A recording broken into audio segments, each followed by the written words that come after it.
Hello, everybody. I hope you can hear me, and welcome to our film launch today of two films we're really proud of. And thank you ever so much, so many of you, for wanting to join us today.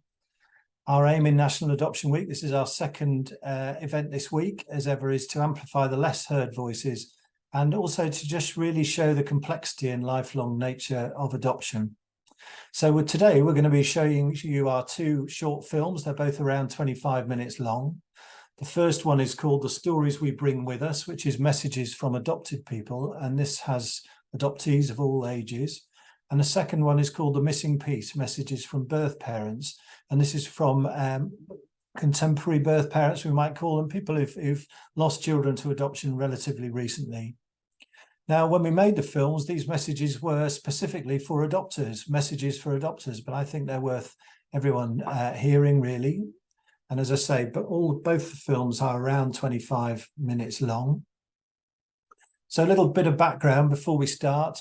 The National Adoption Strategy team were really keen to hear the voices of adoptees and birth parents, specifically in preparing adopters for adoption. And as we know, birth parents specifically and adopted people appear sometimes at adopters preparation sessions and that kind of thing, but that's not always possible. So they asked us to make these two films to bring the voices of those people into the room when people were thinking about adoption. But actually, as I say, I think the uses are far wider than that, because they really have so much to say. And I'm really keen to say this is not to somehow exclude adopters from this. We want to hear messages from them too, but they are well provided for. So specifically, we were trying to look at the voices of these two groups. So the first thing we did, we went to our birth parents and adoptees groups around the country, and we asked them what we thought the important messages were. We also started talking to our filmmaker. He's a man called Brad Spotto from Thunderbrain Productions. We've worked with him before. He's fantastic, and he really understands the territory. He works so well with our service users, and is lovely, and is also American, which gives a little air of Hollywood for those taking part. And something really unexpected and slightly magical happens when we're making these films, which is that I would have imagined that people would clam up a bit. They've got lights, they've got cameras on them, and in fact, almost the opposite happens. I think people find it validating that someone is really listening to them, and that they're American and they brought all this kit. And so people really open up in a really lovely kind of way. And much of that, I think, is to do with Brad. I couldn't recommend him highly enough. We filmed in London, in Leeds, in Manchester, in Gateshead, and obviously Brad then edited it down, these down. So the permissions for these films are wide, and the participants have felt universally proud of the films when they've seen it. And at the end of the showing today, we'll put the Vimeo links. Vimeo is the platform on which they're shown, they're stored at the moment, up for you to view the films, share them, and use them as you will. Now, quick trigger warning before we go any further. This is difficult stuff on here. Some of you will be professionals, some of you will be participants in adoption who are watching today. Doesn't matter who you are, it's still difficult stuff. And so, if you need to leave at any point, then do that or drop out. And our advice line is open later today in Leeds, but it's also open in London too. So please make use of that if you require support.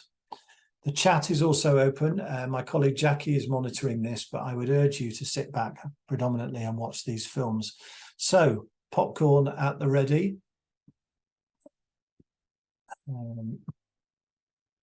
Okay, let me just now see if I can get the films on. That'll be even better.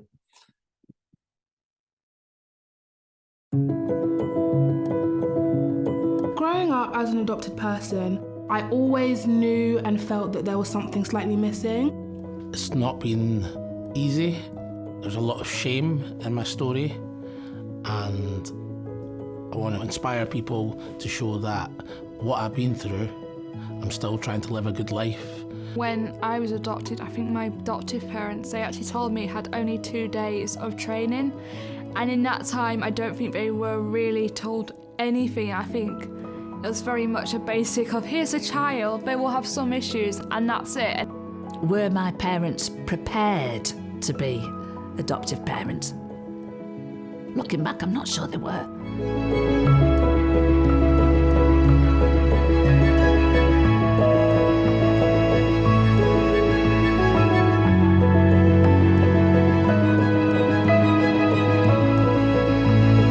I think there is a gap between what adoptive families are looking for and what adopted children bring. When you start off being an adoptive parent, you go into your training courses and you're taught all this stuff about trauma and loss, the attachment cycle. But I think by the point that you maybe have a child placed with you, a lot of that training has maybe gone out of the window and you're starting off anew like any parent is. When people adopt, there's this blank slate narrative that you're adopting, you know, a brand new baby, that this baby will be yours and they're gonna act in this way, that way. But at the end of the day, parenting an adopted child is parenting a traumatized child. My experience as an adopted person was difficult, traumatic. It created a lot of anxiety in my nervous system, which I spent a lifetime trying to manage. There were lots of experiences when I was small that were, on reflection, trauma responses to everyday situations that my parents would not have classed as traumatising, but they were to me.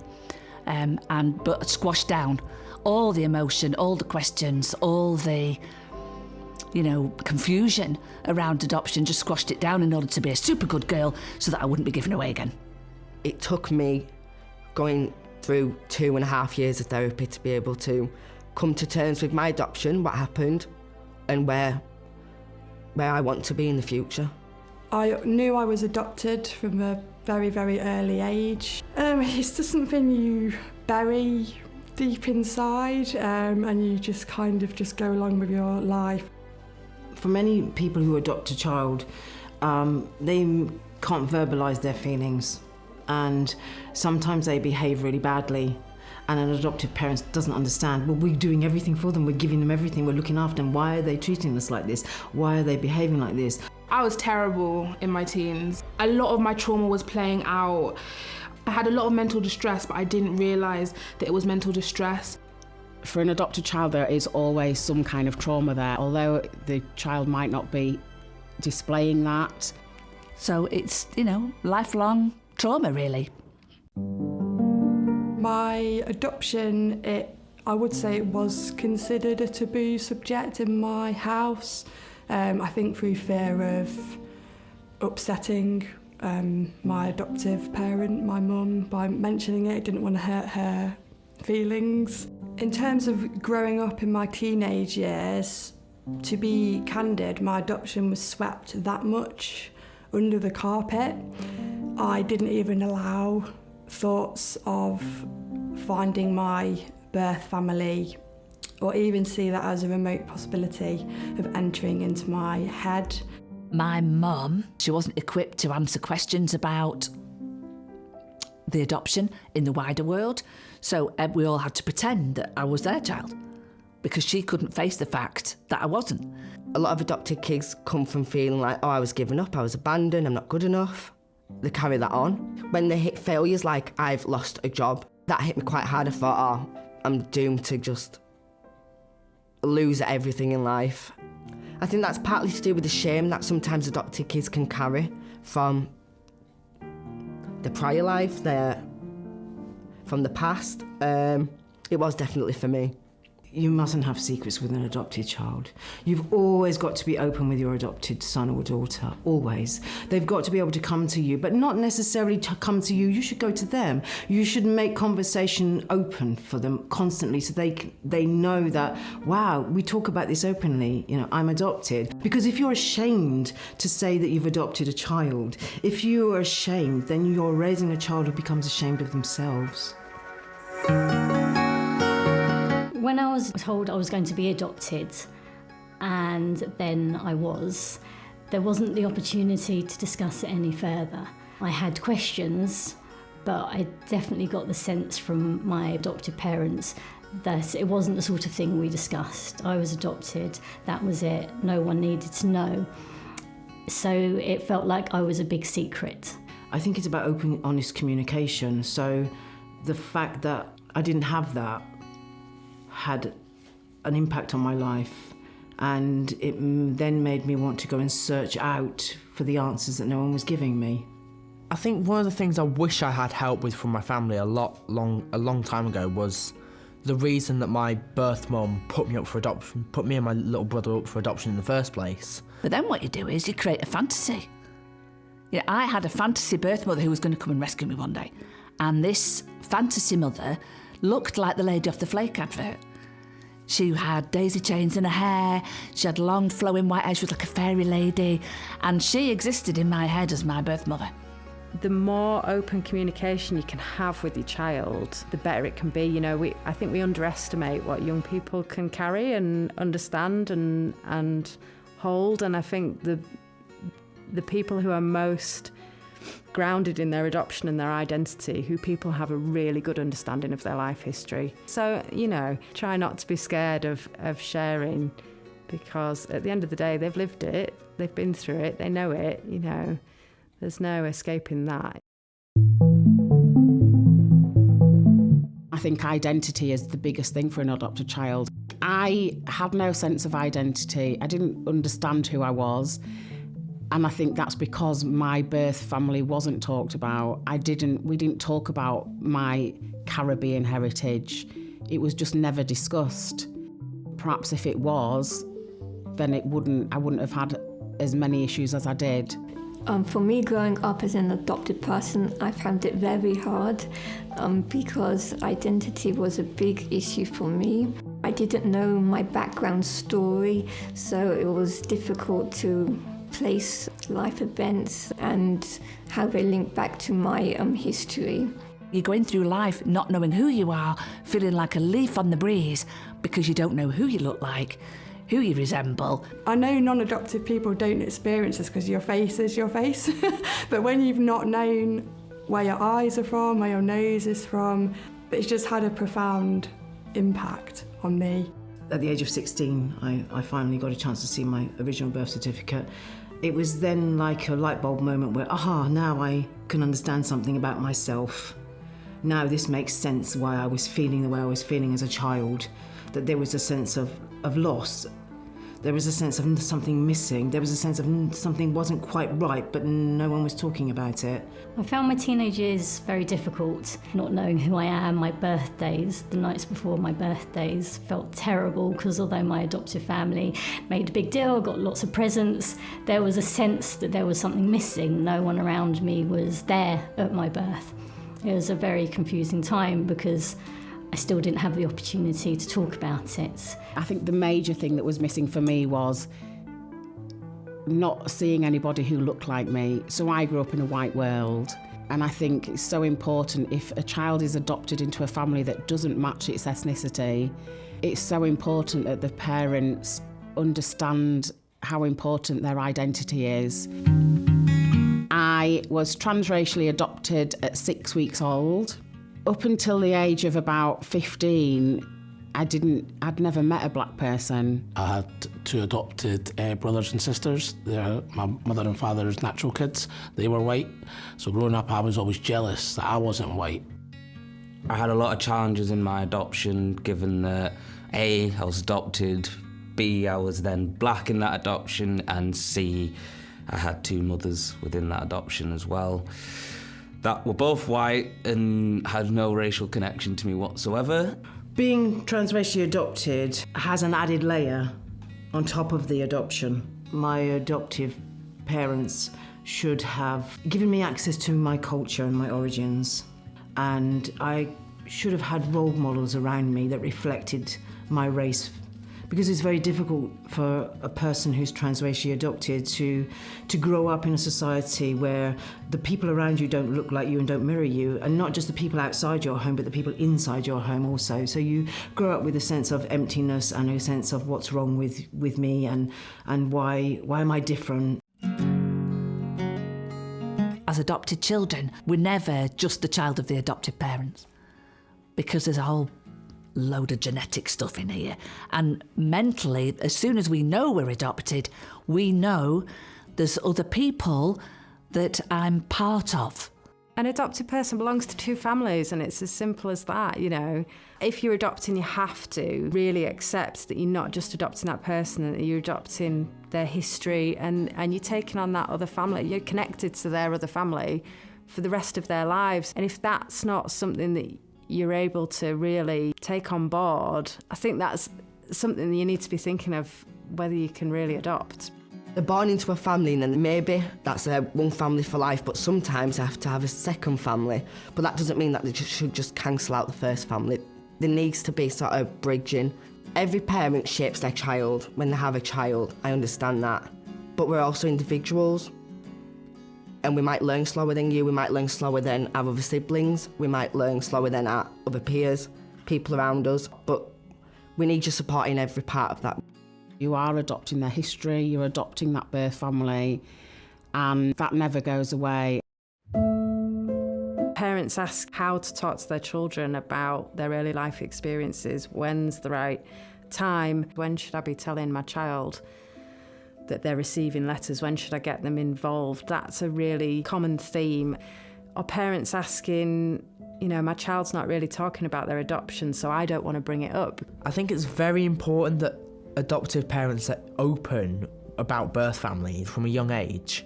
Birth parent will always be a major figure in the adopted child's life. Whether they know a person or not is always deep in the heart, because loss remains with the adopted person, and that's significant. I think it would have been really helpful for me if my adoptive mother had said positive things about my birth mother, but she didn't, and so, you know, that then had a negative impact on me and my sense of self. When I met my birth dad and his family, I had that instant connection, and I spent a lot of time with them, and I felt like I'd missed out on so much, and I just wanted to be there all the time. And that's something that my dad in particular didn't understand. As an adoptive parent, you can have multiple children and love multiple children, but I always feel like there's this block where adopted people somehow aren't really allowed to love two families or two parents. I was one of 5, so I'd come from other siblings and I'd had other siblings around me, and when I went into care at first, my siblings came with me into care, but then we were split up and adopted into separate households, so that was a massive change. I'm meeting my birth sister for the first time ever. All I've ever had of her previously is pictures, so to actually meet her like face to face is amazing. And I'm just really sad about the fact that I had older siblings hidden from me for years. There are people who have been placed for adoption and lost contact with siblings, and it has really devastating consequences on people. In total, I've got 6 siblings. It was difficult knowing that my siblings were in another family. And even as an adult, I'm still not allowed to see them. I think adopted families should be very open about fostering a relationship between the adopted child and their birth family and their adopted family, because it's a massive, massive point in a child's life. I had contact. I had letterbox contact throughout my whole life, but it wasn't very consistent. I met my birth family at the age of maybe 12. My adoptive parents created an environment where it was very easy to talk about adoption. Around the house there'd be pictures of my adoptive family, me, and then also my birth family. Having the pictures around of my birth family and having so much discourse around adoption normalised the experience for me. Even though I knew that it was weird, I was a bit different, that's how I felt. So from a very young age, I was able to explain to my peers, oh, I've got this family and I've got that family, and it was just kind of factual. With my adoptive parents, they've realised how different contacts can really be beneficial. Something that's very important, I think they realised, is actually how much power they have over contact. I think that's something they realised when I went and met my grandparents. And my birth grandparents at 16 was actually, this could have been earlier under our control. I think they had the power from the day I was adopted to actually say, we think the contact plan should change, or we think the contact should be like this. So if you're an adoptive parent whose child You know, if they want to make contact with the birth parents, to do it in a way that feels manageable and safe to them, and to get whatever support they need to do that. Whatever the child may be saying about the birth family, they should assume that their child will be searching for the birth family on social media, even if they're not telling them they are. When we run young people's groups and we say, how many of you have looked for your birth parents? Absolutely 100%. Every single one of them. From my experience, I would have loved to have had the support of both adoptive parents. I had the support of one adoptive parent, which really, really helped. But one parent, adoptive parent, was not particularly supportive of my reunion, which made it a lot more difficult. I actually approached my parents about it when I was 18. When I got the initial summary, like, you don't have to have a support person with you, but I chose to, and I always chose my mum. I remember when I got the initial summary, like, some of the stuff that I read obviously shocked me, but with her there it made it easier, it eased my anxiety, emotions. Like, don't get me wrong, I did cry because some things I didn't know. If a child wants you to be involved, that's great, or if they'd rather something they'd like to do on their own. This is going to sound a bit harsh, but not making it about you. It's really about your child. As an adult adoptee, it still stays with me. Because of so many years of not being able to talk about it, it's affected me throughout my whole life. It still does now. It will always be in your life, no matter what, whether it's at the back of your mind, heavily in your head, whether you've got your own family, there's always going to be that extra layer of protection or anxiety. Adoption does continue to impact me now and will impact me for the rest of my life, including my children's lives too. Adoptees, they tend to forget about their trauma and tackle it later on in life. It can randomly pop up in their 30s, 40s, 50s. Yeah, it can set off a whole lot of emotions. Your adoption is always part of you. The amount of people that come to us when they've recently had a baby, which is a big trigger, you know, thinking about what they went through as a child. When people get married, it's all those big life changes that make you think about your relationships and who you are in the world. Adoption is for life, and, you know, it doesn't go away. Those issues don't get any easier. As an adult, I'm able to look back and make sense of things, make sense of feelings that I had. So just to remember that it never goes away, that trauma and that loss never goes away.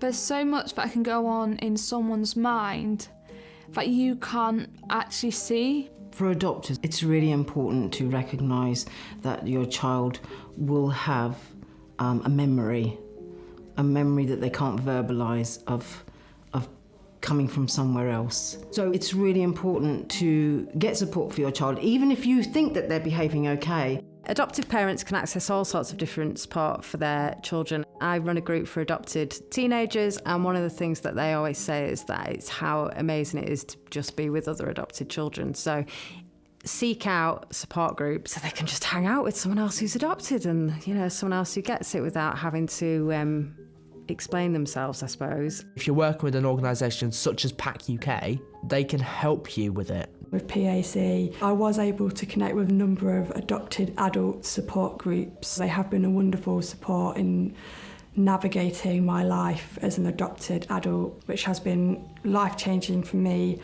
in the most positive of ways, despite it being difficult.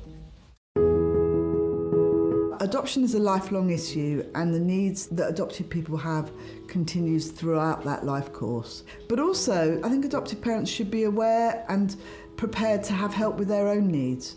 My parents had unresolved issues around their own worth, so I think my mum had very much thought that having this baby would fix her. You know, that would be her complete. And of course, it didn't do that job. Why do people want a child in the first place? And a lot of the reason is because something negative and traumatic has happened to them. Often people come to adoption because of loss in their lives, and that needs to have been really fully explored. To adopt your child, you have to be really ready in yourself. You have to be settled, emotionally confident and prepared to take on any of the issues or the trauma that comes with the child. You can't look after somebody if you don't look after yourself. It's difficult being a parent, and I think it's even more difficult being an adoptive parent. It's not the same. As an adoptive parent, the best that you can do is, even if you can't relate to it on a personal level, being aware of it is really important. Listening to adopted people speak about that and write about it and talk about it. There's lots out there, you know, that's a really good place to start. I don't agree with adoptive parents changing an adopted child's name. I think it comes down to the importance of identity again. If you're an adoptive parent thinking about changing a name, don't do it. I don't know what more to say. My name was changed, and so when I've come to reunion and I've met my birth mum, I'm now got a different name, and that is a huge... It's another block in one of many blocks. They will have your family name, but their first name is theirs. If you're an adoptive parent and you've got a birth child and an adoptive child, you do have to acknowledge it within the family home. You can't just say that everybody's equal, because actually they're not. And the adopted person won't feel like that is the case. I felt guilty that my adopted mother showed me more love than them. Maybe that I needed it, and I didn't feel like I deserved it. I don't think you're ever going to feel the same. And that's nothing to do with how you as a parent treat them, but how they as an adopted person feel. The adopted child is going to feel a sense of jealousy, as though they're not quite as important. And maybe you'll treat them both the same, but there's always going to be that sense of, oh, you know, I'm not biologically related to this family now. They've got their own child, they'll favour them more than me. So they need to do as much as they can to reassure that adoptive child that they are just as important as the biological one and will always be treated and loved the same. Another major issue is school, and the fact that many adopted children find school incredibly difficult to cope with. During my teenage years, I suffered a lot with my mental health and with issues at school. I was bullied quite a lot because I was always the smallest. I was always different from other people. I did have the support from my family, but it's lacking within the schools. They need to keep talking to the schools about peer mentoring, counselling, art therapy, stuff like that. What they need is a school that's very, very good with children who have additional needs and has lots of resource for that. The school has to be right and be able to meet your children's needs, and it's, you know, being an advocate for your child in school is so important. It's a difference in their support. Adopted kids come from a home, we're separated, that trust is then broken, and so when we come to you, we're looking for someone to just love us unconditionally. And I think if you can do that, and if you can foster that trust, that relationship of no judgment, of I'm here whenever you need it, I think that's the most important thing. I think I'd like to say to adoptive parents, please do not give yourself a hard time when things are difficult. If you're finding it tough, go and get help, and you shouldn't be ashamed of finding it tough. It is tough. When you adopt a child, you've just got to accept the fact that they came from somewhere else, and you've just got to embrace that and love them for who they are and bring that out in them. The one thing that I think will make a really big difference for adopting parents today would be to really accept and acknowledge that this adopted child is a traumatised child and needs lots of understanding, empathy, openness and honesty in order to settle in and really be yours. As much as possible, that connection is what's needed. Bonded connection is what we need.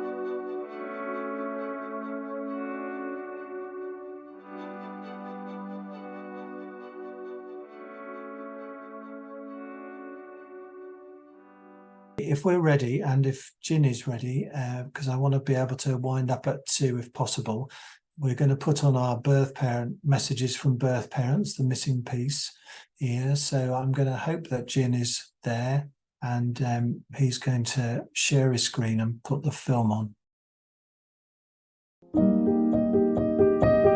When you walk away from that court, knowing that your child's going to be adopted, who do you turn to? It's very hidden, adoption, and how it makes you feel inside like you're a bad mum, you don't deserve to be a mum, and them feelings like that, they're horrible. It's basically like drifting in space and just not knowing what time or where you're going. It's not just exhausting, it makes me feel suicidal because the lack of support that, yeah, our children are adopted, but there's no support for birth mothers or fathers going through that emotional state. I was 21 when I had my son. Taking my baby off me was like ripping my heart out my chest. I think it's really important that adopters hear what birth parents have got to say, because they are the child's first family. I just want them to know that I'm not the bad person I've been portrayed to be. I think they need to know that we don't just switch off our feelings once they've gone. When you leave that courtroom, you're just left to go back to the world, and you've got all your kids' belongings around you, clothes, bed, toys, whatever, and you've got to live in that same environment where you've just been with your kid. I feel like it's important for the adopters to even just slightly understand what we're going through, because our children could possibly be going through the same thing.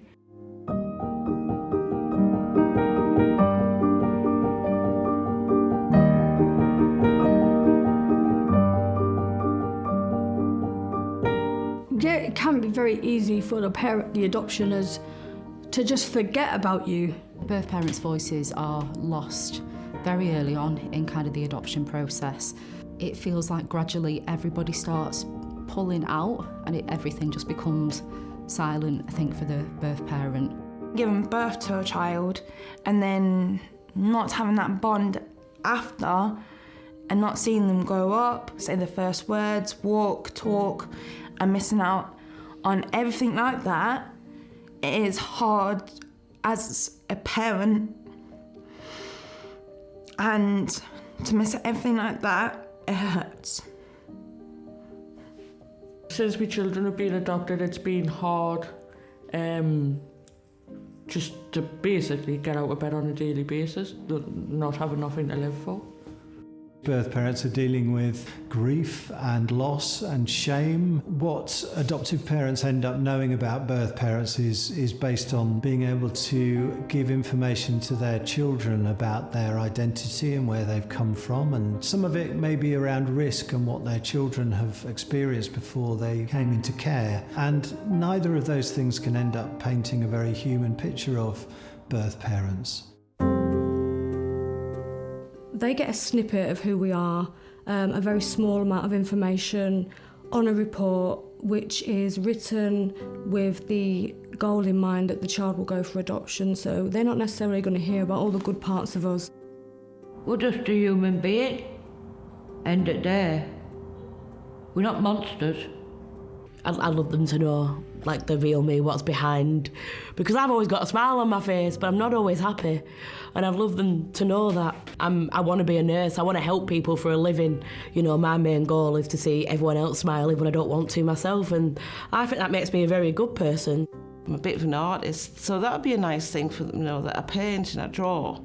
A lot of times, perhaps adoptive parents aren't given the information that provides them to see the birth parents as a whole person, as a full human. Adopters should know that there isn't an awful lot of support out there. We were just basically kind of left. Only support, really, I'm getting off is PAC-UK. We work with birth parents dealing with the loss of their children. We're also trying to offer peer support where they can meet with other people where they don't feel judged. Not knowing what happens to your kids, you put on pause and you're constantly in anxiety because you don't know what If your kids are going to come looking for you and you don't know what questions your kids are going to have. Thanks to groups that we have now we can all get together and things like that and help each other. We see huge changes in birth parents, and we see birth parents transform. Maybe the concerns that might have been there when the child was adopted may not be there in 6 months' time, a year's time, 2 years' time. All I can say is I hope the adopters are telling them how much I've changed, how much better with myself I am. I want them to know that one day I'm going to be a mum again, and I'm going to prove to everyone that I'm going to change and I'm going to be well enough to look after a baby. They want the adoptive parents to know that they are in a better place. And it's really important to them because their children may come and find them when they're adults. And if they are, many of them want to be in a better place for that time. So I'd like them to know that, yeah, I've had a traumatic life. I was 21 when I had my son. At that time, I was in an abusive relationship. I was mentally unwell. I had social services involved as a child myself, all the way from my teenage years through high school. I was bullied in high school, so all of that was put together and kind of like, well, you can't look after a baby, so we're going to take it off you, which obviously is the most heartbreaking thing. But having said that, it's better for him because I'm just too ill to look after a child. Like, I'm far too ill. I've been through hell and back with my situation when I was in care myself, from the age of 6 until I was 21. Birth parents as a group, they are very socially disadvantaged and disenfranchised. Many of the birth parents that we work with are the birth mums have been victims of domestic violence. I would say that's probably still the main underlying cause behind a lot of removal, as well as a lot of mental health problems and learning disability, addiction. They're an extremely unnurtured group of people. A lot of them have had very poor upbringings, poor attachments, and suffer from that. If we were to explain to adopters what we've been through in life, they might have an understanding of our past and what we've gone through. They might just be seeing it from social services point of view, but they need to see it from the birth parents' point of view.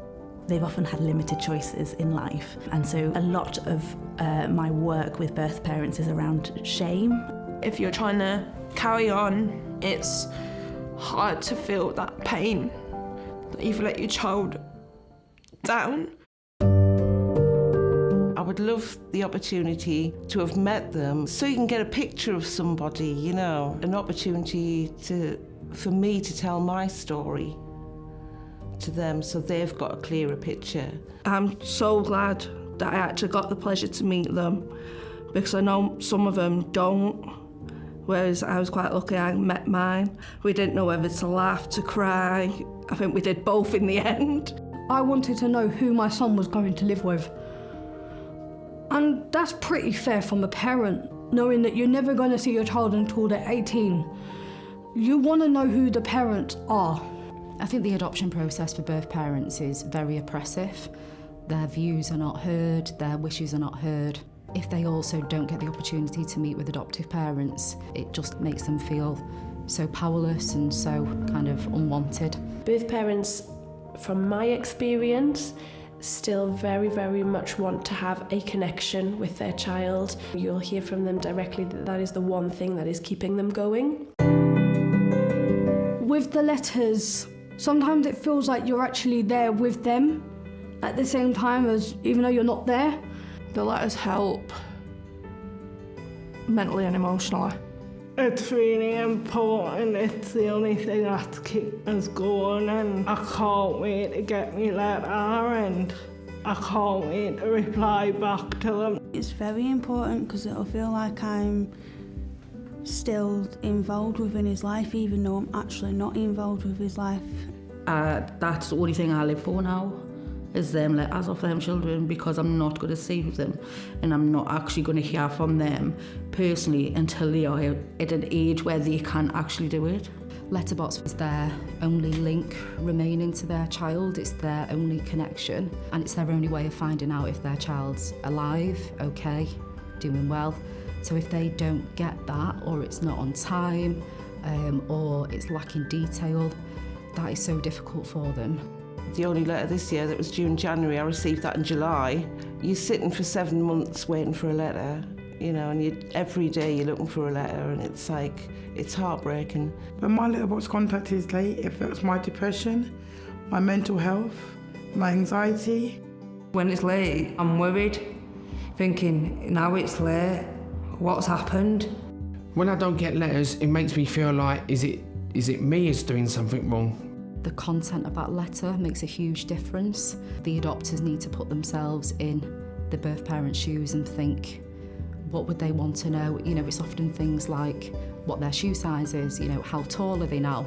So the smallest little details and letters mean so much, and it makes you feel less isolated and less lonely and hopeful. The way they writ about his first holiday, that he went into the sea and he touched the sea lion and he touched a dolphin on their first holiday. The way they writ that was so descriptive, like I was there, even though I wasn't there. They're telling me about his first steps, they're telling me about his development and jumping in puddles and all of that, you know, and the only thing I wish I did get was a picture, because honestly, the last picture I got of my son, he was 8-9 months old. It'd be nice to know what it looks like now, because, I mean, he was a gorgeous little boy. There's a lot of us that don't receive photos. You want to see how your child's grown up through the years, how they're changing, what hairstyle have they got, you know, things like that. And I don't get pictures of my youngest son, so the child I remember is a baby. Our children are still the age of what they were when they got removed from us, so it is quite hard to imagine them growing up. One of the things that birth parents tell me they really, really struggle with is visualising their children growing up.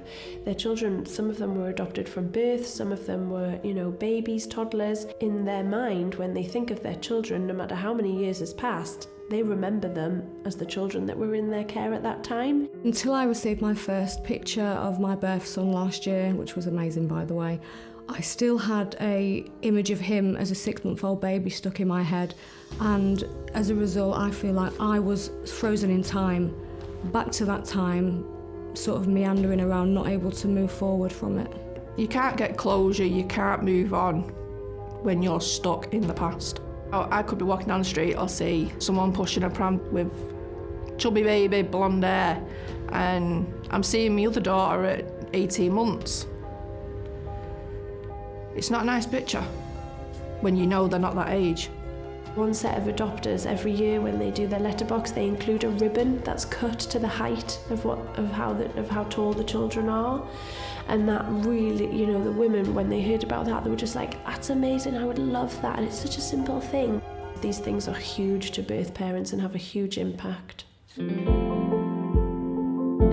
Letterbox contact and those kind of annual contact opportunities are so vital, but they do trigger birth parents to a very painful place, and so it's bittersweet, I think. When the letters arrive, you know, it's like that excitement, I'm going to get to know how my kids are doing, and then you get this fear. As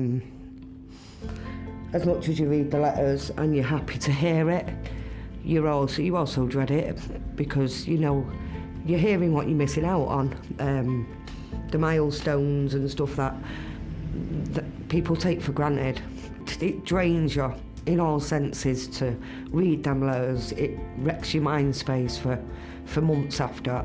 When you know that letterbox letter is coming to you, it is joyful, it is happiness, but it's hurtful when you read the letter, because you're missing out on a lot of things, but it is a joyful moment because you know your child is safe, secure, and they're healthy and they're moving on with their life. I think some of the key things to get across to adopters is, whilst it is something that is so important to the women, it's also so incredibly hard for them emotionally to receive those letters, to hear how things are going, and then the thought of having to write back is incredibly difficult for some of them. When I haven't replied because it hurts too much. It's so hard, especially the age of him, to put pen to paper for him. They have to be able to read and write, which is not a given. They have to be in a place mentally, emotionally, they have to be strong enough to be able to deal with what's been said in those letters and to be able to respond to those letters.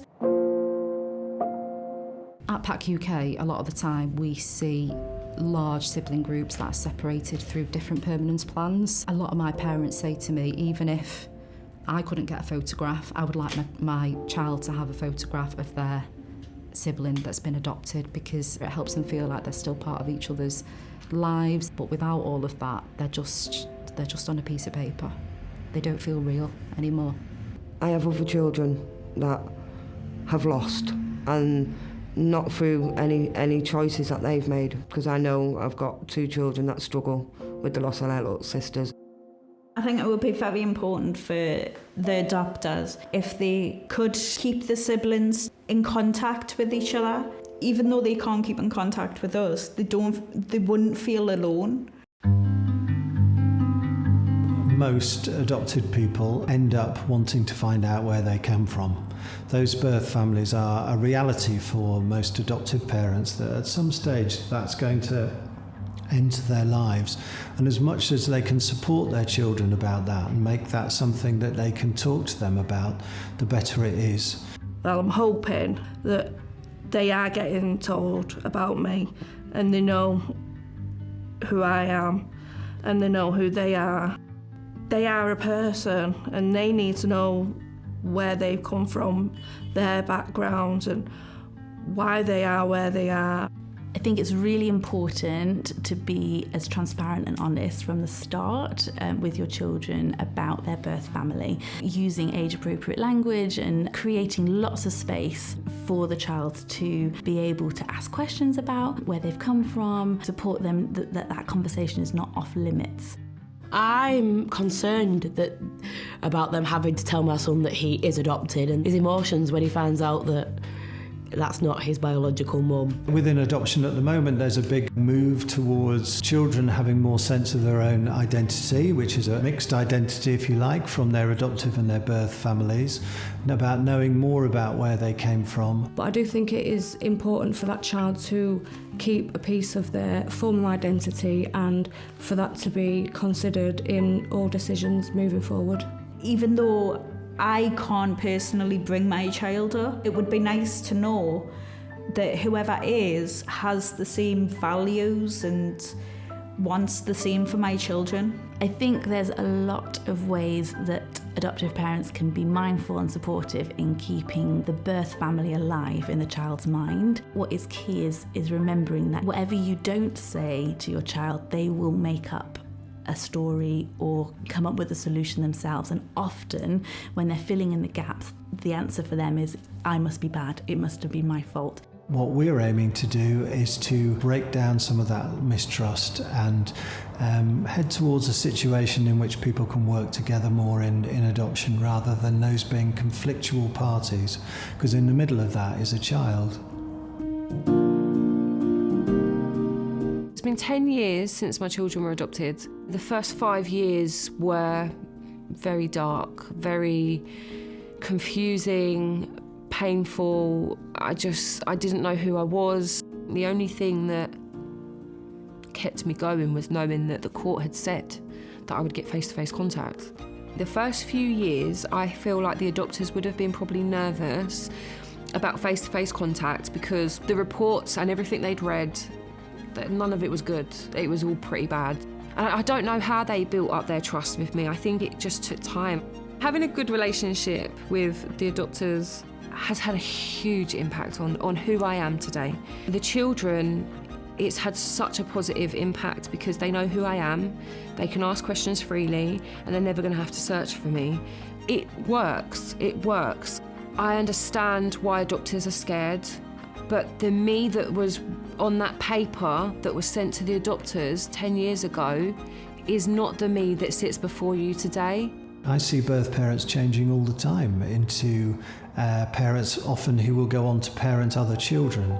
They want the adoptive parents to know that they are in a better place. The potentials of ongoing contact between birth family and their children, I think, are probably greater than people really realise. thinking as the child develops through the different stages and may have different questions along the way, it's adapting your conversations to what the child needs. If they come looking for you, you have to learn who they are when they're grown-ups. So these letters are really important for us to get to know them, so we feel like we know them if they ever do come looking for us, so it's not awkward. I would hope in time when and if he decides he would like to meet me in person, that the adopters, they'd be open to working with me to mediate reunification if that is what he would like. Most of the parents I would work with, they would absolutely love to be part of that process should it be the right time, and they would love to work with adopters to try and make that process as positive as it can be. I think one thing we do have in common is that we both care about our child, and I think there is a potential to have quite an open relationship somewhere down the line that will benefit not only us and them but also the child, as research shows that adopted children that know about their birth family, where there is a degree of openness, fare much better than adopted children that don't. Hopefully by the time she decides that she wants to meet me, that they've already laid out a good sort of foundation of who she is and where she comes from. It's obviously going to be an emotional time for her, so just as long as there's supporting her like that, that'd be great. I just wish we could have one big family. I really do. I wish there was a way that we could all meet up and we could just be a family. Even if I don't get called mum. I was just working with one birth parent recently, and we asked, you know, what would you say to the adopters now, you know, a few years on? She just said, thank you. Thank you for listening, thank you for caring, thank you for looking after my child. So I think there can be a gratitude there as well. If I was to meet my children's adopters, I would say thank you. I've never had anyone to look after me that way, and I just love to know that my kids are safe and looked after and loved like I could love for them. If I met the adoptive parents, I would say, please look after my child. Please do the best you can to him. I've always had a thing for brushing my teeth, always remind him to brush his teeth. Hold him how I would hold him, like never let him go. Adoptive parents need to understand that their children are loved by other people still. That's a starting point. You know, we have to be more sharing in our emotions about that. He could have had a good life with me, but give him the better life. Explore with him. Give him the world.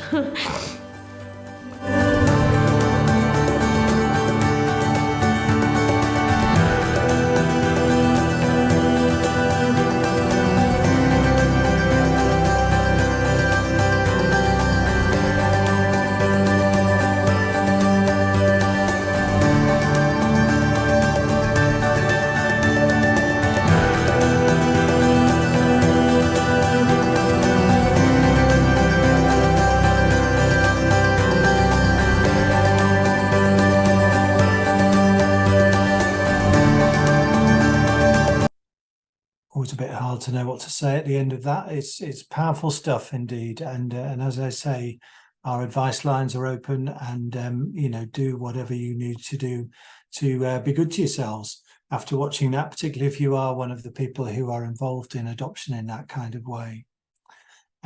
Lots of interesting chat in there.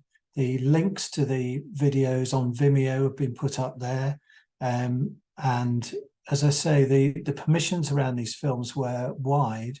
What we want to see them used for is for professional use and for people who are taking part in adoption in some way to further their understanding, and if you're a birth parent, to not feel so alone. So that's where we're coming from in terms of their use. But as I say, the permissions are wide. So, but people have been saying, can I use it in this and that training? And the answer to that would be yes.